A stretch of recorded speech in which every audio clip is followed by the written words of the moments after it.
Hello all. పాపం సితారా productions Nagavamsi గారు luck ఏంటో తెగ పరిగెడుతుంది.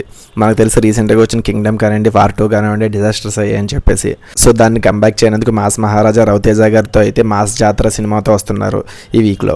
The big clash between the Baahubali the epic and mass Jathara. యాక్చువల్గా బాహుబలికి 10 years అయిన సందర్భంగా ఈ October 31 అయితే రిలీజ్ చేస్తున్నారు.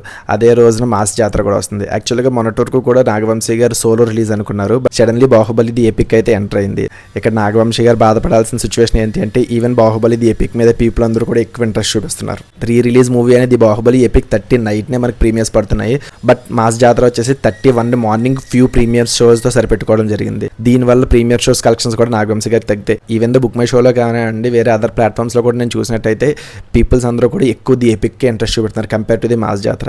ఈవెన్ మాస్ జాతర ట్రైలర్ రీసెంట్గా రిలీజ్ అయింది, నేను కూడా చూశాను. ఈ mass Jathara trailer pure commercial mass సినిమా లాగే అనిపిస్తుంది. రవితేజ గారిని ఇలాంటి మాస్ ఎలిమెంట్స్ మనం చాలా సార్లు చూసాము. నాకు తెలిసి మాస్ జాతర మూవీకి పీపుల్ ఎక్సైట్మెంట్ చాలా తక్కువ ఉంది. ఆల్రెడీ మాస్ జాతర మూవీ నుంచి 4 songs అయితే రిలీజ్ అవ్వడం జరిగింది. ఈవెన్ సాంగ్స్ అన్ని కూడా బాగానే ఉన్నాయి. అండ్ డాన్స్ నెంబర్ శ్రీలీల గురించి మనకు తెలిసిందే, శ్రీలీల ఏ లెవెల్ ఆఫ్ డాన్స్ వేస్తుంది అనేది. సో డాన్స్ పరంగా కూడా బాగానే ఉన్నాయి. బట్ స్టిల్ ఎక్కడో ట్రైలర్లో అంత ఇంట్రెస్టింగ్ కలిగించే ఎలిమెంట్స్ ఎక్కడ కూడా చాలా మంది ఆడియన్స్కి కానీ ఫ్యాన్స్ కానీ కనిపించలేదనే చెప్పొచ్చు. సో దానివల్ల ఎక్కువ మంది ఇంట్రెస్ట్ అయితే మాత్రం ఈ బాహుబలి ది ఎపిక్కే చూపెట్టడం జరుగుతుంది. ఈవెన్ నేను కూడా ఇది బాహుబలి ఎపిక్ మూవీకి వెళ్ళిన తర్వాత మాస్ జాతర మూవీ అయితే చూడడం జరుగుతుంది. సో మీకేమనిపిస్తుంది, ఈ వీకెండ్లో మీ ఫేవరెట్ మూవీ ఏంటి అనేది కామెంట్ చేయండి. అండ్ మూవీ చూసి వచ్చిన తర్వాత ఎలా ఉన్నదో కూడా కామెంట్ చేయండి. Thank you.